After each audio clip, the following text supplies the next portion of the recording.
En muy lejano, Rex, un joven odontólogo y su equipo nos muestran la importancia de la articulación temporomandibular y cuál es su función en nuestro día a día.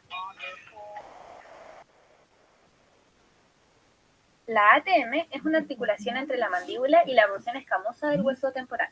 Posee los siguientes componentes óseos: componente mandibular, al cóndilo mandibular, y en el componente temporal, a la fosa mandibular y eminencia articular y o raíz transversa del hueso temporal. Esta articulación se encuentra anterior al tragus y al pabellón auricular. La articulación es del tipo sinovial, donde posee una cápsula articular y las superficies están cubiertas por fibrocartílago, a diferencia de otras, que es cartílago hialino. También posee un anexo articular, llamado disco articular, el cual permite la concordancia con las superficies articulares. En los primeros 20 milímetros de abertura, el disco experimenta una rotación. Sin embargo, al superar estos 20 milímetros, el disco articular sufre una traslación hacia la eminencia articular. Según su morfología, es una articulación del tipo bicondilia doble, ya que entre la eminencia articular y el cóndilo son dos superficies convexas. Pero según su función, es una articulación del tipo gínglimo-arterioidea, ya que en los primeros 20 milímetros se produce una rotación, pero ya más de estos 20 milímetros se produce una traslación. La ATM tiene como función elevar y descender la mandíbula, permitiendo realizar la acción de hablar, morder, masticar, etc. La posición de los procesos condilios no son perpendiculares al plano medio sagital, sino que son oblicuos hacia afuera y hacia adelante. En niños, la rama mandibular es corta y el cóndilo redondo. Sin embargo, en adultos, la rama mandibular es más larga y el cóndilo adopta una forma riñonada y cuadrangular. Esto es gracias a la oclusión, ya que la oclusión en una dentadura definitiva es distinta a la oclusión de una dentadura temporal. También, en adultos, la fosa mandibular se profundiza con el paso del tiempo.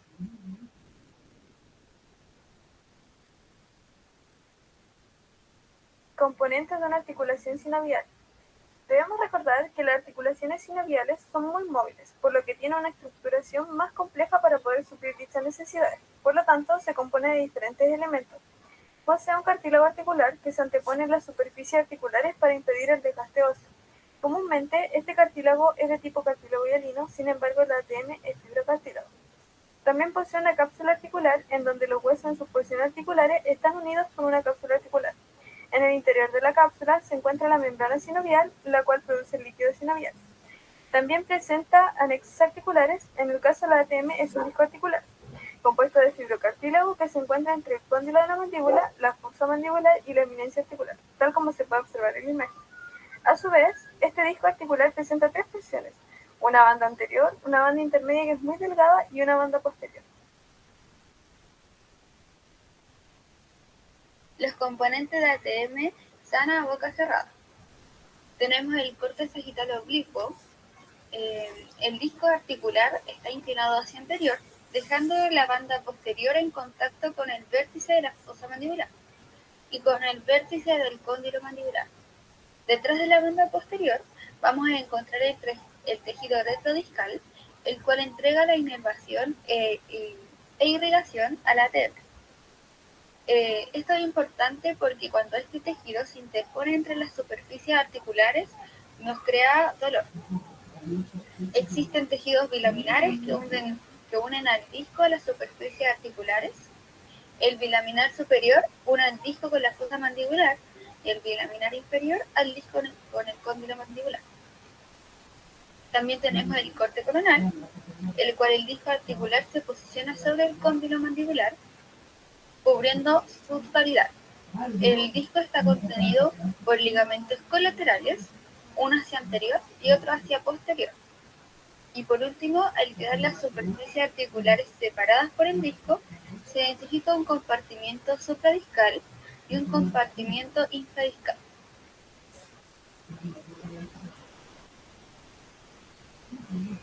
Componentes de una articulación temporomandibular sana a boca abierta. Cuando se abre la boca, durante los primeros 20 milímetros, el disco rota en el compartimiento infradiscal. Al superar estos 20 milímetros, el disco articular avanza junto al cóndilo hacia la eminencia articular. En esta situación, entre ambas superficies convexas, se interpone la banda intermedia del disco. Esta porción es fundamental, ya que nos permite el desplazamiento y evita el desgaste óseo. La traslación ocurre en el compartimento supradiscal.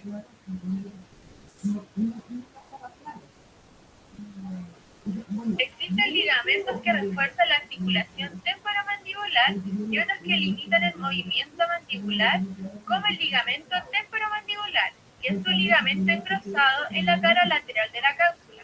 Este va desde el tubérculo cigomático anterior hasta el cuello del cóndilo. También tenemos ligamentos accesorios que unen a cráneo y mandíbula para limitar el movimiento mandibular. Tenemos al ligamento estilomandibular, que va desde la apófisis estiloides hasta el borde posterior del ángulo y rama de la mandíbula. Ayuda a limitar la protrusión anterior de la mandíbula. También tenemos el ligamento esfenomandibular, que se extiende desde la espina del esfenoides a la língula mandibular. Y finalmente tenemos el ligamento pterigomandibular, que se origina en el ángulo o gancho de la lámina medial del proceso pterigoides y se inserta hacia la cresta pustinatriz.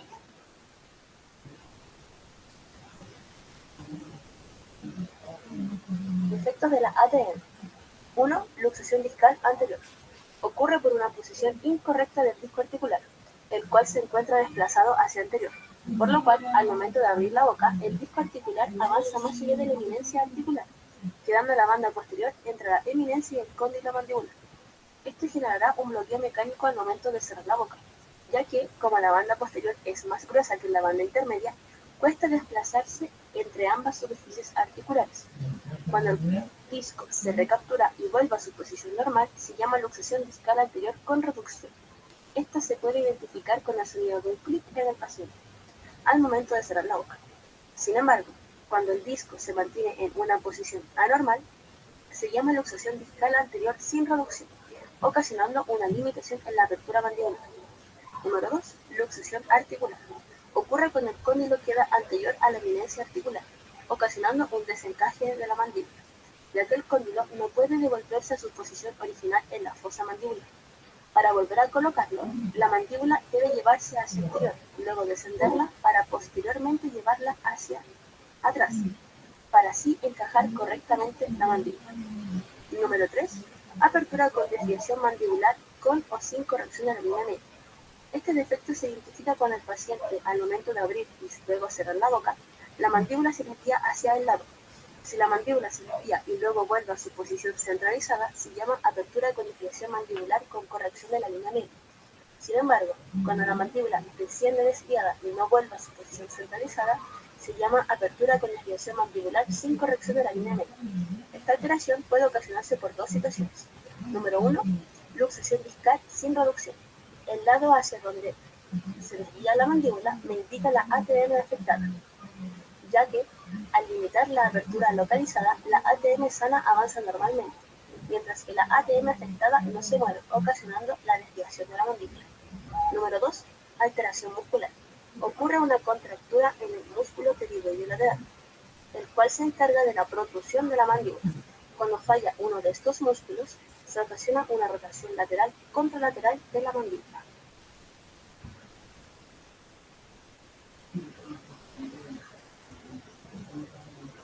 And then I saw her face. I'm a believer, not a trace of doubt in my mind.